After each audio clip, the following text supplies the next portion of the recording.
No daughter of mine will work in tech support, Dad yelled as he threw me out. 3 years later, my mother called me crying. Why didn't you tell us you're a tech billionaire? I replied, the outcome was, the day my father threw me out, it was raining. Not a gentle spring shower, but the kind of thunderstorm that matched his mood perfectly, as he tossed my laptop bag onto our manicured front lawn. No daughter of mine will work in tech support, he roared, my resignation letter from his law firm clutched in his fist. We are a family of lawyers, not computer geeks. I watched my MacBook sink into the mud, thinking about the code I'd been writing during my lunch breaks at the firm. The algorithm that would eventually become the foundation of my cybersecurity empire was safely backed up in the cloud. But still, that was a perfectly good laptop. Dad, please, I tried one last time. The help desk position at Oracle is just a starting point. I have plans. Plans, he laughed bitterly. Alexandra Chinney had plans. Partner track at the firm. Marriage to Judge Wilson's son. A proper life, not this ridiculous tech fantasy. My mother stood in the doorway wringing her hands. Honey, please reconsider. The Wilson family is having us over for dinner on Sunday. Michael still likes you, even after you canceled the engagement. I canceled because I don't want to be a lawyer's wife, Mom. I want to build something of my own. Build something. Dad's face was purple.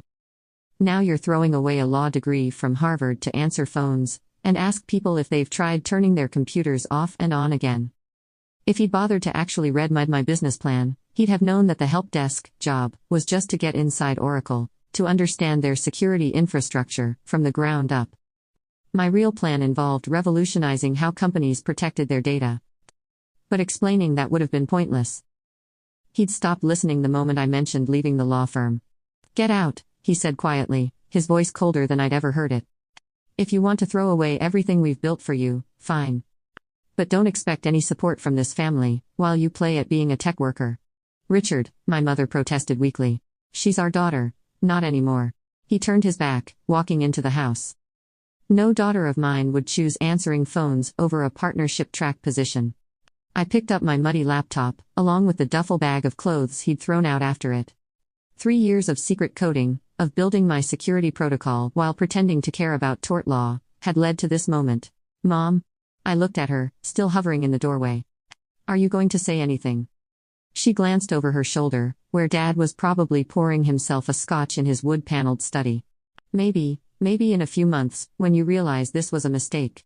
The door closed softly, but it might as well have been slammed. I took one last look at the colonial mansion I'd grown up in, with its perfectly symmetrical windows, and Chin and Associates Law parking permit, displayed proudly on my father's Mercedes. Then I got into my beat-up Honda Civic and drove away from the life they planned for me.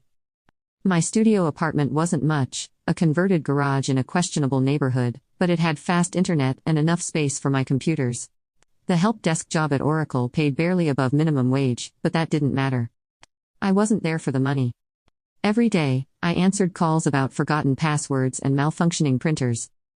But while I walked people through basic troubleshooting, I was learning, understanding how Oracle's security systems worked. And more importantly, how they failed. At night, I coded. The algorithm I'd started building during mind-numbing contract review sessions at my father's firm was growing into something revolutionary, a security protocol that could adapt and evolve, identifying threats before they became breaches. My ex-fiancé Michael Wilson called once, about 2 months after I left. Alex baby, come on, this rebellion has gone on long enough. Daddy says your father will take you back at the firm. We can still have the wedding we planned.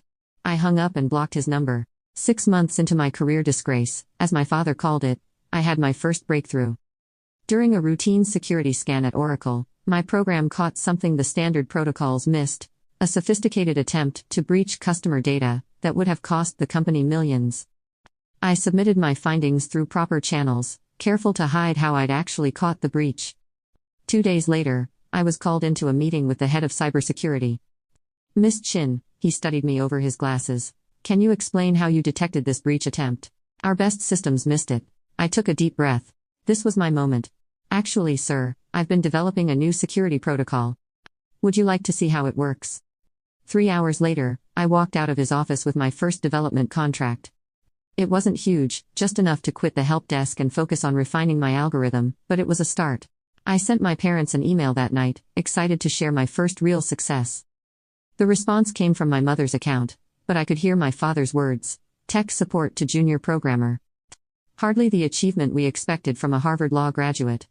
Now you can watch the second part by pressing share and more.